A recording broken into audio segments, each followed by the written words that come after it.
tengo la dicha enorme de gobernar en un tiempo en que existen las benditas redes sociales. ¿Qué más le puedo pedir a la vida?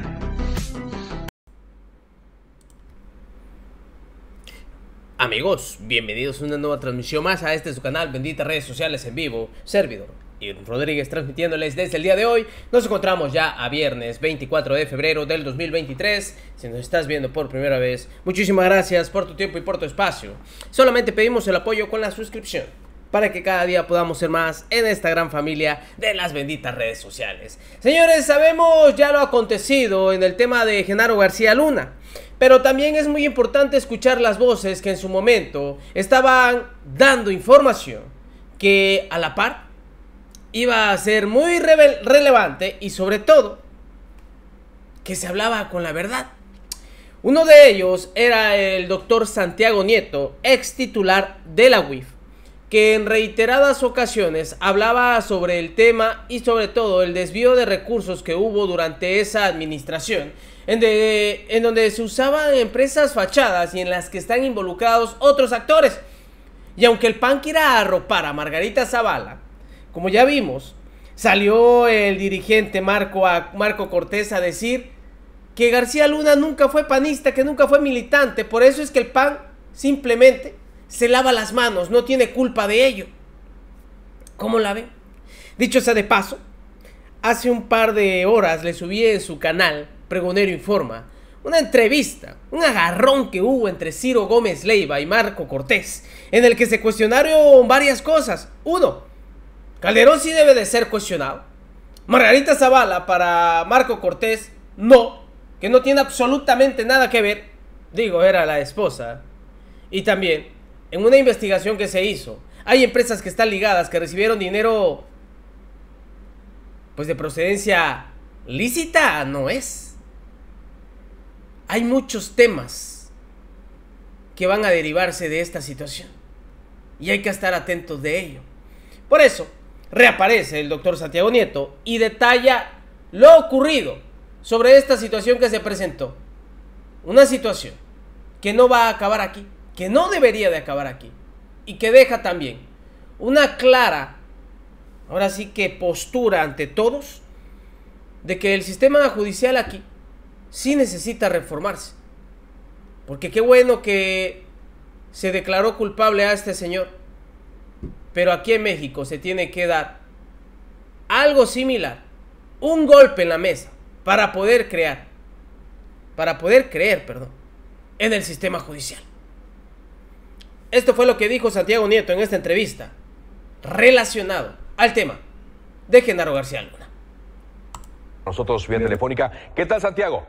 ¿Qué tal, Carlos? ¿Cómo estás? Un saludo a ti y a tu auditorio. Ayer colocaba un mensaje en su cuenta de Twitter, Santiago Nieto, respecto al trabajo que se hizo cuando usted estuvo a cargo de la unidad de inteligencia financiera sobre este hecho.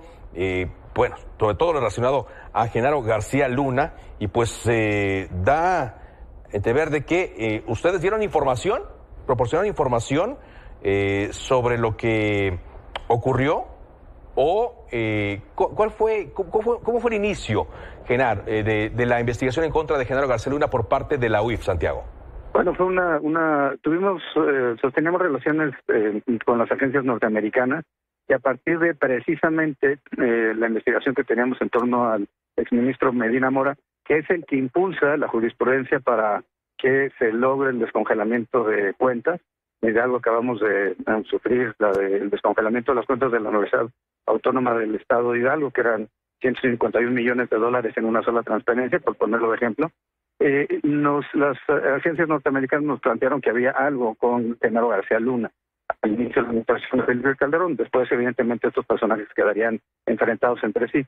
Sin embargo, la parte central es que eso llevó a que tuviéramos nosotros la información respecto a dos empresas, Black, que fue contratada por el gobierno de la Ciudad de México en la época de Miguel Ángel Mancera por 32 millones de pesos para un diagnóstico de la Fiscalía de la Ciudad de México. Bueno, entonces una Fiscalía de antisecuestros el entonces Procuraduría General de Justicia de la Ciudad de México, y por otro lado, Numbac, una empresa creada en Panamá, que tuvo una filial en México a partir del año 2011, y que fue la que recibió contratación gubernamental en la parte final del gobierno de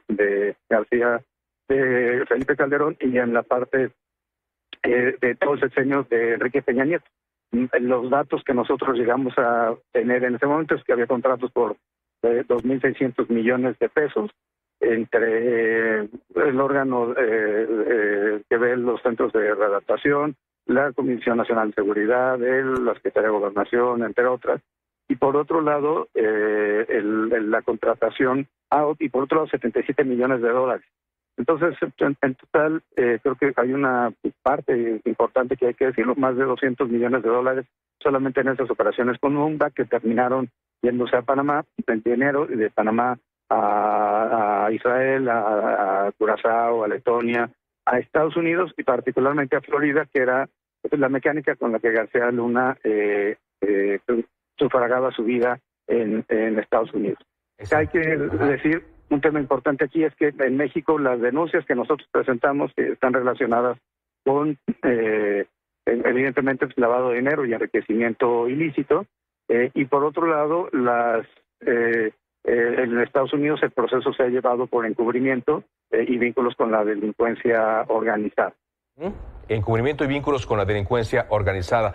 En su tiempo hubo las pruebas o encontraron las conexiones suficientes de que ese dinero mal habido de Genaro García Luna llegó de cuentas o llegó de, no sé si de cuentas o de alguna fuente como el narcotráfico.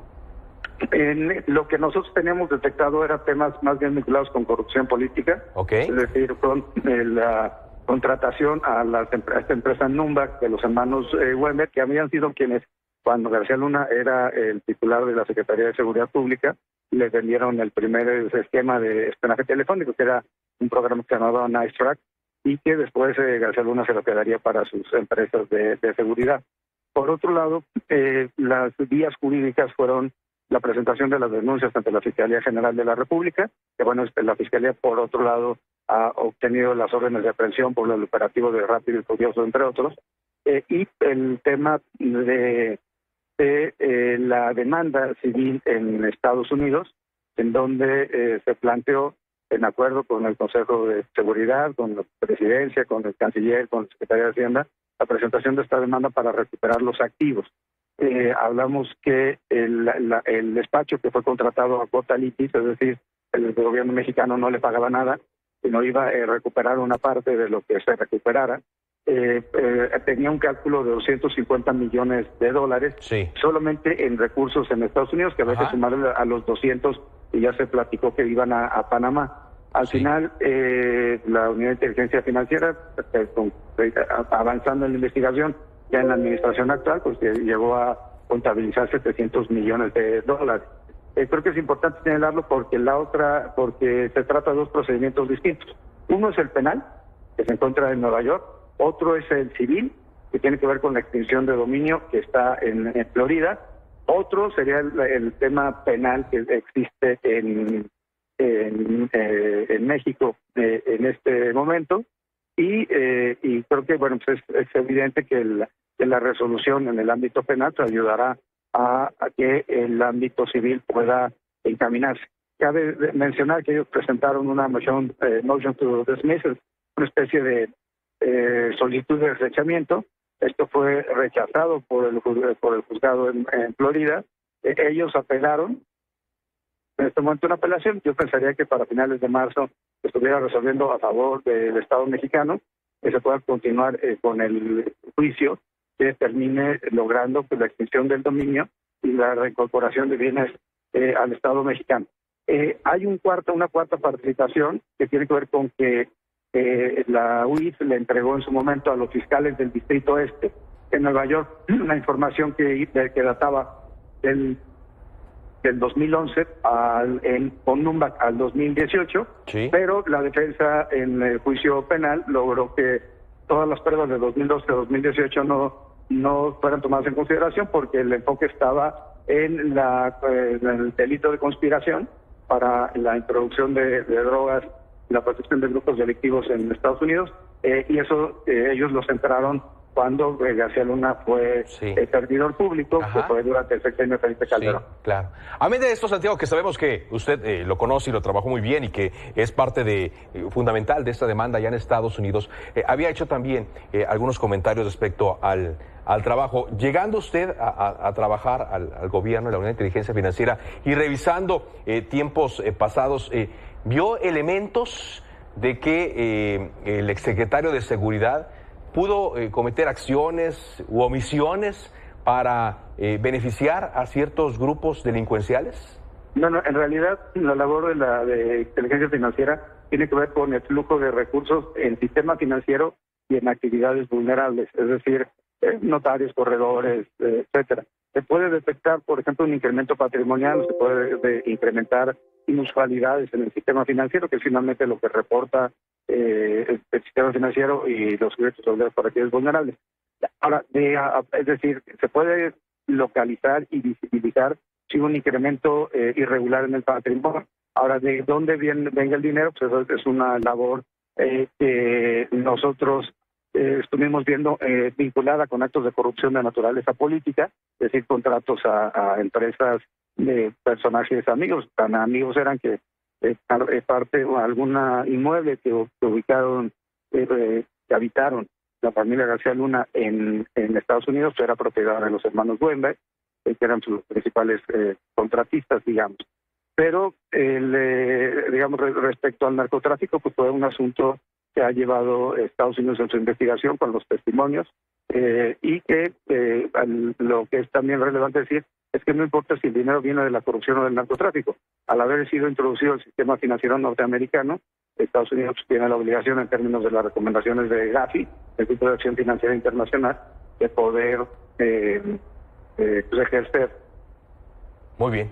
El poder ejercer la acción penal también por el delito de lavado de dinero. Muy bien. Santiago, pues muchas gracias por toda esta información.